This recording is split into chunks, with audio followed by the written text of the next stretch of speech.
अस्सलामु अलैकुम वरहमतुल्लाहि वबरकातुहू। प्यारे दोस्तों, आज की कहानी का उन्वान है बहता हुआ जुर्म। छुट्टी का दिन था। हम 3 दोस्त पहाड़ी ढलवान के नीचे बरसाती नाले के पास बैठे थे। हम यहाँ पिकनिक मनाने आए थे। 2 दिन से पहाड़ों पर मुसलसल बारिश हो रही थी और नाले में तुगयानी भी आई हुई थी, मगर हम फिर भी नाले में उतर गए और नहाने लगे।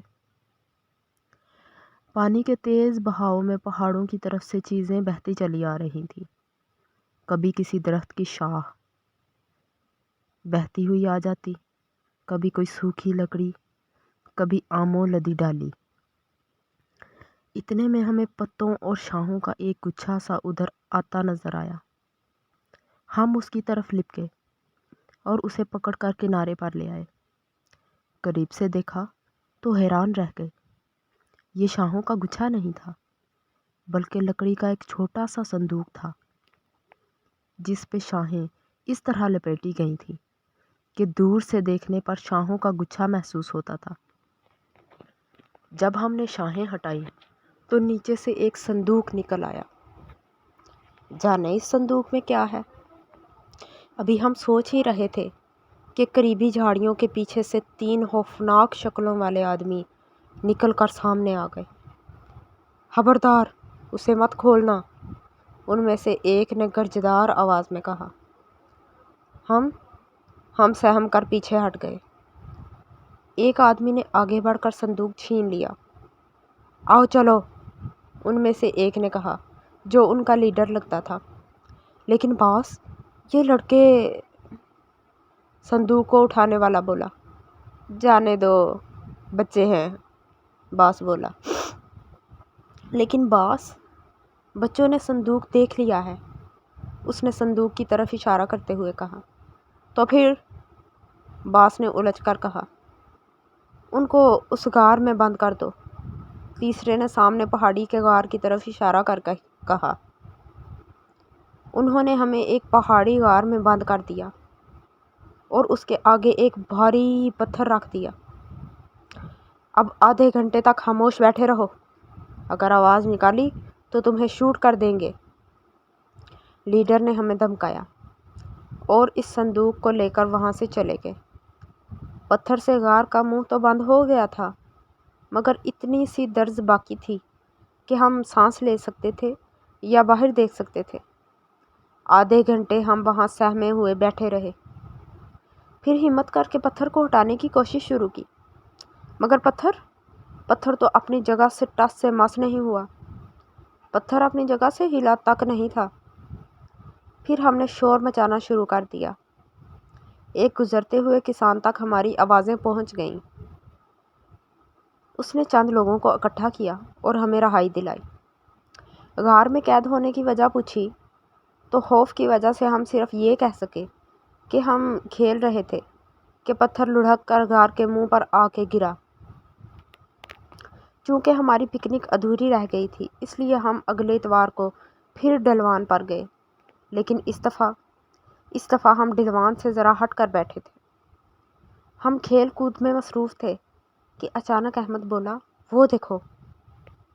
हमने नाले की तरफ देखा। शाहों का गुच्छा फिर बहता चला आ रहा था। चलो छुप जाओ, हशाम ने कहा। हम आगे बढ़ी हुई पहाड़ी की नोक के नीचे छुप गए। यहाँ से हमें दूर दूर तक का सारा मंजर नज़र आ रहा था। वही 3 आदमी झाड़ियों के पीछे से निकले। एक पानी में कूद गया और झाड़ियों के गुच्छे को लेकर बाहर आ गया। वो तीनों एक तरफ चल पड़े।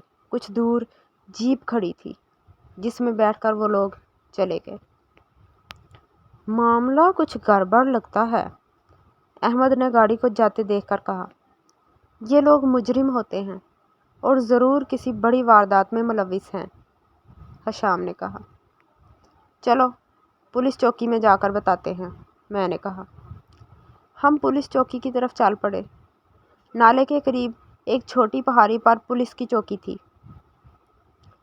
पुलिस इंस्पेक्टर ने बड़ी तवज्जो से हमारी बात सुनी, फिर अपने साथियों से कुछ मशवरा किया और हमें समझा बुझाकर वापस कर दिया। अगली इतवार جیسے ہی اگلی اتوار آئی ہم پھر ڈلوان کے نیچے مورچہ لگائے بیٹھے تھے۔ بظاہر تو ہم کھیل کود میں مصروف تھے، لیکن در حقیقت ہمیں کسی کا انتظار تھا۔ اور پھر ہمیں ایک کرخت آواز سنائی دی، تم پھر آ گئے؟ پلٹ کے دیکھا تو مجرموں کا لیڈر ہمیں کھا جانے والی نظروں سے گھور رہا تھا۔ اب تم بچ کر نہیں جا سکتے، اس نے جیب سے پستول نکالتے ہوئے کہا۔ خبردار، ہاتھ اوپر اٹھا لو۔ اسی وقت ایک آواز آئی۔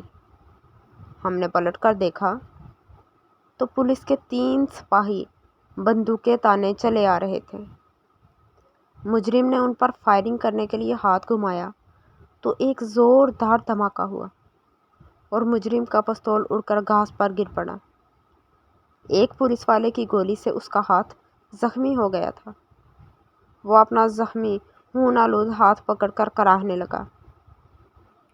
یہ دیکھ کر باقی دونوں مجرم جو نالے میں جھاڑیوں سے ڈھکا صندوق پکڑ کر لا رہے تھے بھاگنے لگے، مگر پولیس انسپکٹر نے رک کر کہا، خبردار، تم پہاڑی پہ موجود ہمارے ساتھیوں کے نشانے پر ہو۔ سب نے مڑ کر دیکھا، واقعی پہاڑی کے اوپر سپاہی پوزیشن لیے ہوئے تھے۔ مجرموں کے قدم وہیں رک گئے۔ کچھ ہی دیر میں وہاں سپاہیوں کا ایک دستہ آ پہنچا اور تمام کے تمام مجرموں کو گرفتار کر لیا۔ بعد میں پتہ چلا کہ اسمگلروں کا یہ گروہ کافی دنوں سے اس طریقے سے اسمگلنگ میں مصروف تھا۔ سرحد پار سے مجرموں کے ساتھی اسمگلنگ کا مال صندوق میں بند کر کے شاہوں میں لپیٹ کر پانی میں بہا دیتے تھے، جسے یہاں موجود مجرم وصول کر لیتے تھے۔ پہاڑی پر پولیس چوکی اور سرحد پہ کڑے پہرے کی وجہ سے انہوں نے یہ محفوظ طریقہ واردات اختیار کیا تھا، مگر آخر پکڑے گئے تھے۔ پیارے ساتھیوں، اس کہانی سے ہمیں سبق حاصل کرنا چاہیے۔ ایسی ہی اچھی اچھی کہانیاں دیکھنا چاہتے ہیں، سننا چاہتے ہیں تو میرے چینل کو لائک، سبسکرائب اور کمنٹ ضرور کریں۔ اللہ آپ کا حامی و ناصر ہو۔ اللہ حافظ۔ ملتے ہیں ایک نئی کہانی کے ساتھ، تب تک کے لیے اللہ حافظ۔